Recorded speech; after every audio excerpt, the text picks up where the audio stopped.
नमस्कार। आज हम कुंवर नारायण के द्वारा रचित कविता बात सीधी थी पर का अध्ययन करेंगे। बात सीधी थी पर एक बार। कवि कहते हैं कि मेरे मन में एक सीधा सा विचार आया। बात यानी विचार आया।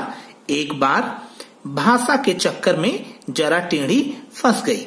कवि हमसे बताते हैं कि एक बार मेरे मन में एक सुंदर सा विचार आया। मैंने सोचा कि उसे सुंदर भाषा में व्यक्त करूं, अर्थात भाषा में रस, छंद, अलंकार, व्याकरण और साथ ही साथ मुहावरों का प्रयोग करूं और सुंदर सी भाषा में अपनी बात को व्यक्त करूं।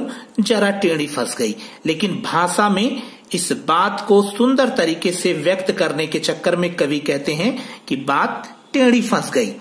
उसे पाने की कोशिश में, जो बात कवि के मन में आई थी उसको पाने की कोशिश में कवि ने कुछ भाषा के साथ प्रयोग किया।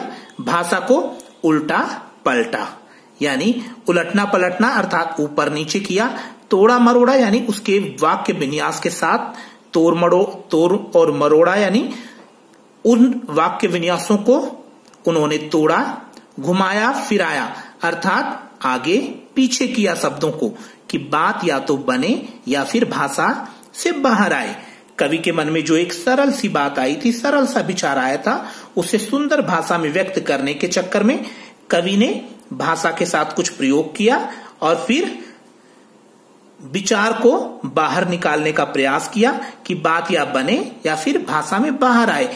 लेकिन इससे भाषा के साथ साथ बात और पेचीदा होती चली गई। पेचीदा यानी मुश्किल। कवि कहते हैं कि मेरी जो बात थी वो भाषा में, अच्छी भाषा में व्यक्त करने के चक्कर में क्या हो गई, मुश्किल होती चली गई। अर्थात मेरी भाषा भी कठिन हो गई और मेरी बात भी मुश्किल हो गई और सीधी सी बात भी अब लोगों की समझ से बाहर हो गई। जबकि एक सिंपल सी बात है कि कोई भी बात अगर हमारे मन में या कोई भी विचार हमारे मन में आता है तो उसे हमें सदैव सरल, स्पष्ट और लोगों के समझ में आने वाली भाषा में व्यक्त करना चाहिए। हम देखते हैं यहाँ पर खड़ी बोली हिंदी में लिखी गई ये कविता है। मुक्त छंद है इसके अंतर्गत। साथ साथ में पुनरुक्ति प्रकाश अलंकार, उल्टा पलटा, तोड़ा मरोड़ा, घुमाया फिराया, इसमें हम देखते हैं अनुप्रास अलंकार की छटा है और इसमें उन लोगों पर व्यंग्य किया गया है जो अपनी बात को बहुत कठिन और मुश्किल बना के लोगों के सामने प्रस्तुत करते हैं। कवि कहते हैं कि एक सिंपल सा विचार मेरे मन में आया था और उस सिंपल से विचार को मैंने सुंदर भाषा में, टेक्निकल भाषा में व्यक्त करने की कोशिश की, लेकिन वो विचार पेचीदा हो गया, मुश्किल हो गया। अब कवि आगे कहता है सारी मुश्किल को धैर्य से समझे बिना। कवि कहता है कि अगर कोई भी प्रॉब्लम आती है, कोई भी मुश्किल आती है तो उसको पेशेंस के साथ, धैर्य के साथ समझना चाहिए। लेकिन कवि कहता है मैंने ऐसा नहीं किया। मैं पेच को खोलने की बजाय उसे बेतरह कसता चला जा रहा था। कवि कहते हैं कि जो मेरे विचार थे जिसको मुझे सुंदर भाषा में व्यक्त करना था, उस सारी प्रॉब्लम को मैंने धैर्य से नहीं समझा।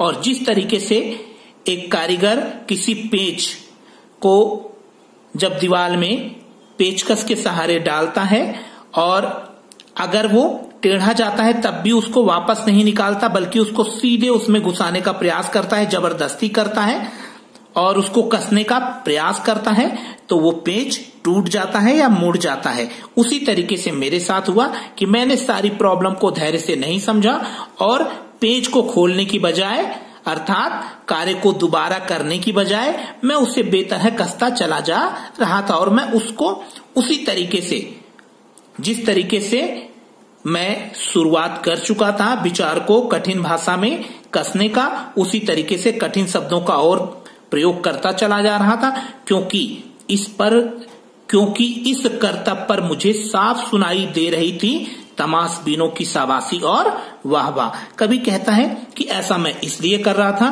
क्योंकि जब मैं कठिन शब्दों का और सुंदर शब्दों का प्रयोग कर रहा था अपनी बात को कहने के लिए, तो मुझे साफ सुनाई दे रहा था। तो मुझे साफ सुनाई दे रहा था अर्थात लोग मेरी प्रशंसा कर रहे थे। जो भी तमाशबीन थे, जो मुझे सुनने वाले थे, वो मुझे शाबाशी दे रहे थे और मेरी वाह वाह कर रहे थे। अर्थात मैंने जिस भाषा में अपनी बात को कहना चाहा वो मुश्किल हो गई थी और उस प्रॉब्लम को मैंने धैर्य से नहीं समझा और उसी तरीके से मैं अपनी बात को उसी कठिन भाषा में कहता जा रहा था और सुंदर शब्दों के प्रयोग से जो लोग मुझे सुन रहे थे वो लोग मेरी वाहवाह कर रहे थे कि कितनी सुंदर हिंदी ये बोलते हैं, कितने अच्छे शब्दों का प्रयोग करते हैं, चाहे वो उनके समझ में ना आ रहा हो। तो यहाँ पर हम देखते हैं वाहवाह में पुनरुक्ति प्रकाश अलंकार है और साथ ही साथ साफ सुनाई यहाँ पर अनुप्रास अलंकार है और पूरी कविता खड़ी बोली हिंदी और मुक्त छंद में रचित है।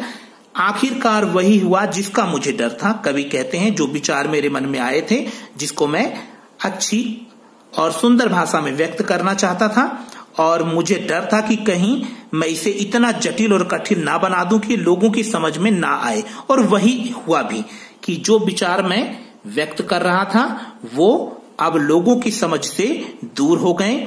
जोर जबरदस्ती से बात की चूड़ी मर गई, अर्थात मैंने अपने विचार को भाषा में जबरदस्ती ठूसने का प्रयास किया, कठिन शब्दों का रस छंद अलंकारों का प्रयोग किया जिससे बात की चूड़ी मर गई। ये मुहावरा है कि अर्थात मेरी बात बेअसर हो गई, अर्थात लोगों की समझ से परे हो गई और वह भाषा में बेकार घूमने लगी। अर्थात उस भाषा में जो मैंने विचार डाले थे उसे बस मैं ही समझ सकता था, कोई दूसरा और नहीं समझ सकता था। इस तरीके से वो उस भाषा में बेकार घूमने लगी। हार कर मैंने उसे कील की तरह उसी जगह ठोक दिया और हार कर मैंने उसे कील की तरह उसी जगह ठोक दिया और मैं हार कर अर्थात मैंने जिस कठिन भाषा में कविता लिखी थी उसको ठीक उसी तरह छोड़ दिया, जैसे कोई दीवार में टेढ़ी कील को ठोक कर छोड़ देता है। एक बार कवि कहते हैं कि मेरे मन में जो विचार आया था उस विचार को मैंने सुंदर और कठिन भाषा में व्यक्त करने की कोशिश की, जिसकी वजह से वो मुश्किल और पेचीदा हो गई और उसका अर्थ जो उस भाषा में मैं व्यक्त करना चाहता था वो लोगों की समझ से दूर हो गया। अर्थात जिस भाषा में मैंने अपने विचार को रखा वो ऊपर से तो ठीक ठाक दिखाई दे रहा था, पर अंदर से ना तो उसमें ताकत थी और ना ही कसाव था, ना उसमें कसाव ना ताकत। अर्थात भाषा की एक सबसे सुंदर विशेषता होती है उसका अपना अर्थ, अर्थात यही ताकत है किसी भी भाषा की। लेकिन कवि ने जिस भाषा में अपने विचार को व्यक्त किया उसमें ताकत नहीं थी, अर्थात उसमें अर्थ नहीं रह गया था। इस अर्थ को सिर्फ कवि समझ सकता था, दूसरा और कोई पढ़ने वाला पाठक उसे समझ नहीं सकता था। तो कवि कहता है कि मेरी भाषा में जो बात व्यक्त की गई वो ऊपर से ठीक ठाक, पर उसके अंदर ना तो कसाव था और ना ही ताकत, ना ही अर्थ बचा था। बात ने जो एक शरारती बच्चे की तरह मुझसे खेल रही थी, बात विचार जो कि एक शरारती बच्चे की तरह, जो कि मेरे पकड़ में नहीं आ रही थी, जिसको मैं ढंग से व्यक्त नहीं कर पा रहा था, की तरह मुझसे खेलते हुए पूछा। और कब पूछा? जब लेखक थक गया, अर्थात मुझे पसीना पोंछते देखकर पूछा, अर्थात पसीना पोंछना, बहुत ज्यादा थक जाना। कवि कहता है बात एक शरारती बच्चे की तरह जब मेरे साथ खेल रही थी और जब मुझे थका हुआ देखा तो मुझसे पूछा, क्या तुमने भाषा को सहूलियत से बरतना नहीं सीखा? कि क्या तुम अपनी बात को सरल भाषा में व्यक्त, सहूलियत यानी सरल भाषा में व्यक्त करना नहीं जानते हो, ऐसी भाषा में व्यक्त करना नहीं जानते हो जो सबकी समझ में आए। तो हमें कभी भी कोई भी बात कहनी चाहिए तो हमें ऐसी भाषा का प्रयोग करना चाहिए, ऐसी भाषा को सहूलियत से प्रयोग करना चाहिए जो दूसरों की समझ में आए, उनके लिए कठिन ना हो। तो बात सीधी थी कविता का एक ही उद्देश्य है, वो हमें यह बताना कि कोई भी बात, कोई भी विचार यदि हम व्यक्त करते हैं तो वो सरल, स्पष्ट और समझ में आने वाली भाषा में होना चाहिए। धन्यवाद।